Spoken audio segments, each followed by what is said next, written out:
حضور صلی اللہ علیہ وآلہ وسلم نے فرمایا کہ بدترین چور وہ ہے جو نماز میں سے بھی چوری کر لے۔ صحابہ نے عرض کیا یا رسول اللہ نماز میں سے چوری کس طرح؟ فرمایا ہاں نماز میں سے بھی چوری ہوتی ہے، لوگ کرتے ہیں وہ اس طرح کہ نماز کا رکوع اور نماز کا سجدہ اچھی طرح ادا نہیں کرتے۔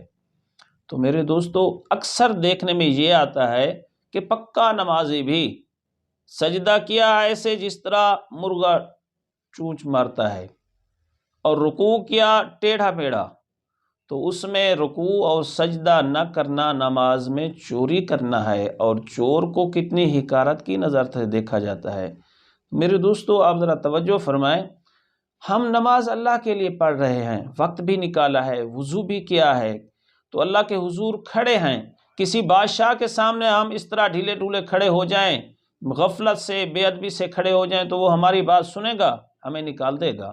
تو ہم احکم الحاکمین کے سامنے کھڑے ہیں، شہنشاہوں کے شہنشاہ کے سامنے کھڑے ہیں، اپنے خالق و مالک کے سامنے کھڑے ہیں، ذرا با ادب کھڑے ہونا چاہیے اور پورے وقار سے کھڑا ہونا چاہیے، اور رکوع سجدہ اطمینان سے کرنا چاہیے۔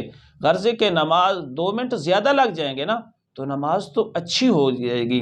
ہماری نماز جتنی شاندار اور جاندار ہوگی اتنا ہمیں اس پر انعام و اکرام بھی اللہ تعالیٰ عطا فرمائیں گے۔ ایک تو ہے نماز پڑھنے سے نماز کا فرض ادا ہوتا ہے جو ہمارے ذمہ ہے، دوسرا یہ ہے کہ ہماری نماز اگر اچھی ہوگی، شاندار اور جاندار ہوگی، تو اللہ رب العزت کی طرف سے اس پر بہت زیادہ اجر و ثواب ملتا ہے، بہت زیادہ انعام و اکرام ملتا ہے۔ ہمیں وہ لینا چاہیے، ہمیں اپنی نماز اور وضو کو صحیح طریقے پر اور اسے خشوع خضوع سے ادا کرنا چاہیے۔